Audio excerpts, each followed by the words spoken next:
ஆன்மீக அருள் நேயர்கள் அனைவருக்கும் வணக்கம். இந்த நாள் இனிய நாளாக அமைய வாழ்த்துக்கள். ஏல்பி ஜோதிட ஆசிரியர் டாக்டர் சாந்தி தேவி ராஜேஷ்குமார். நம்ம இன்னைக்கு நவ திருப்பதிகளில் 3வது ஸ்தலமான செவ்வாயின் ஸ்தலமாக திகழக்கூடிய வைத்தமாநிதி பெருமாள் ஸ்தலமாக இருக்கக்கூடிய திருக்கோளூர் அப்படிங்கிற ஊரை பற்றி தான் பார்க்குறோம். தூத்துக்குடி மாவட்டத்தில் தாமிரபரணியின் கரையில் இருக்கக்கூடிய ஊரில் ஒன்று தான் குபேர தீர்த்தம். இங்கே உள்ள தீர்த்தம் வைத்தமாநிதி பெருமாள், நிதி பெருமாள். நல்லா கவனிங்க. குபேரன் என்ன பண்ணுறாரு, பார்வதி தேவியினுடைய சாபத்தினால நவநிதிகளை இழந்துடுறார். இந்த நவநிதிகளும் என்ன பண்ணுது, இந்த ஊரில் இருக்கக்கூடிய அந்த வைத்தமாநிதி பெருமாள் கிட்ட போய் சேர்ந்துருது. அந்த வைத்தமாநிதி பெருமாள் தன்னுடைய வலது தோளுக்கு கீழே அந்த நவநிதிகளையும் பத்திரமா பாதுகாத்து வச்சிருக்காரு அப்படிங்கிற ஒரு ஐதீகம். அப்போ இங்கே போய் குபேரன் அவரை வழிபட்டு வணங்கி அந்த திரும்பவும் அந்த நிதிகளை நவநிதிகளை திரும்ப பெறுகிறார்.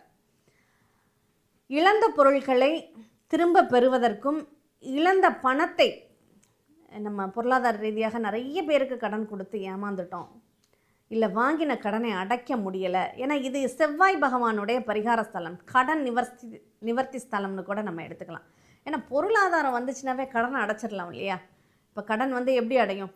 என்னை கடன் இல்லாமல் பண்ணுன்னு சுவாமிகிட்ட வேண்டுறதுனால கடன் அடைஞ்சிருமா? அதுக்கு தகுந்த பொருள் நிதி வேணும் இல்லையா.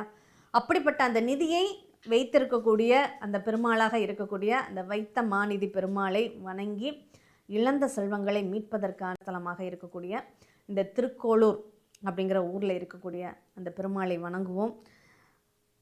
இதில் கர விமானம் அப்படிங்கிறது பெருமாளுடைய விமானமாக இருக்குது.